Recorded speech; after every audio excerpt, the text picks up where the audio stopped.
This clip gets at a very modern problem. Social media can connect us to people who understand us, but it can also make even our private thoughts feel like they need an audience.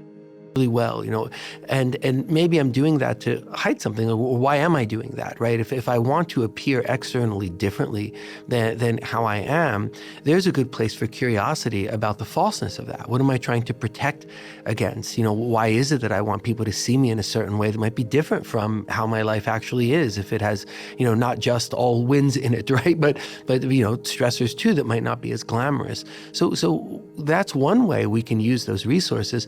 Another way can be to engage in ways that are more true to self. So someone who has an interest or a passion that it's hard to find people, right around them, but they can find that more distantly, or people who have a lot of sensibility and compassion for some of the difficult things in the world, who can find kindred spirits through social media. So I think we can use or misuse anything around us to either be, we can use it to be closer to ourselves and to have a stronger sense of self, right? Or we can use it to distract from who we really are and to maybe find solace somewhere else or find accolades somewhere outside of us because we're protecting against something.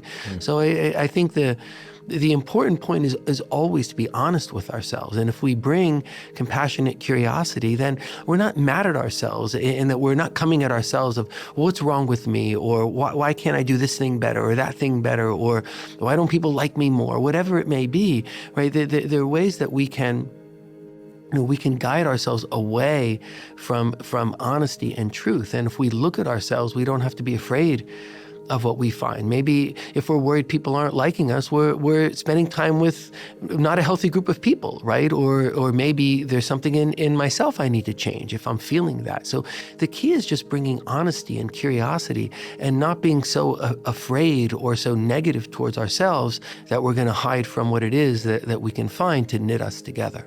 Yeah, I'm not trying to demonize social media, but we are in a strange new version of humanity where, let's say somebody's sitting by themselves, chances are their experience is vastly different than it would have been 30 years ago, because they are most likely getting a lot of information about what other people are doing. Could be good information, could be interesting, but nonetheless, it's very, very different alone state. And or they are doing things that hopefully they enjoy, but there's this additional layer where it's put out into the world. This is very unusual. So the reason I'm asking about this in the context of addressing the self, exploring We're hearing the difference between using connection to know ourselves better and using it to avoid what we already feel. the self, is that I wonder to what extent being really happy with oneself at some level involves being able to be curious and explore different ways of being and ways of thinking without the impulse of sharing that and without the feedback comparison of what other people are doing. Because the moment we see something else, there's more sensory input, or the moment that we think what we're doing needs to be shared, it changes the experience. It's not truly an alone experience. Right. And I don't think it matters if you put it out to one follower or to a billion followers. It's still externalizing this thing that for thousands of years was just us with our thoughts, us with our emotions. Yes. And so processing time alone has become, I believe, a very, very different thing altogether.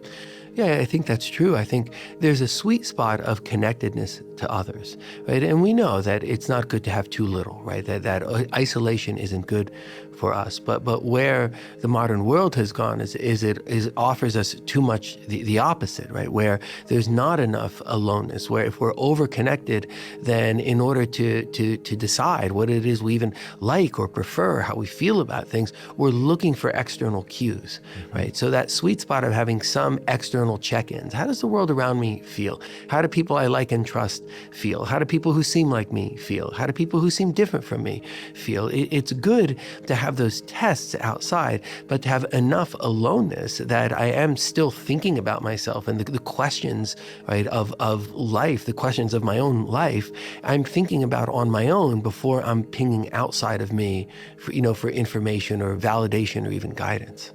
I'm willing to bet that many people will find just the being alone, introspective process to be pretty anxiety provoking.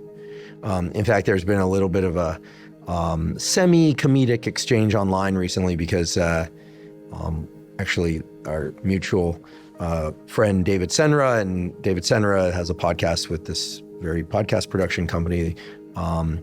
He sat down. We're now shifting from social media itself to the harder question: how much alone time actually helps, and when does it become overthinking? With Mark Andreessen of, founded Netscape, A16Z Investments, and Mark made the statement that was very provocative, which was, great men of history didn't sit around thinking about their thoughts, and of course, knowing Mark, and he's a friend of mine, I think that was a bit tongue in cheek. I think he was pointing toward, I don't want to speak for him, but I think he was pointing toward the idea that too much thinking and not enough doing can be self-destructive. Of course, the media ran with it, and in classic Andreessenian fashion, he just doubled down and tripled down on that message, which was fun for a while, actually, because it got people thinking about the role of introspection versus the role of doing. And I have to say, I think what he contributed with those statements, however provocative, were useful in thinking like, how much thinking, how much doing when exploring the self. We don't want to spiral into a tunnel that we can't get out of, but we also want to make sure that we're putting things out into the world. So when you have a patient that is not depressed, is maybe just struggling, right? So no clinical issue that needs dealing with first. How much do you encourage them to explore the self through doing versus thinking about their thinking? It depends very much on who is that person, right? And where do they need to face to sort of break new ground of self? And you mentioned that most people would find the idea of just being with themselves to be anxiety provoking. And I think that that's unfortunate. I think that comes from a lack of leadership in the mental health field, and then the stigma of mental health and our fears, those black box fears that we don't understand. So we're afraid of what we don't understand. What we don't understand is ourselves.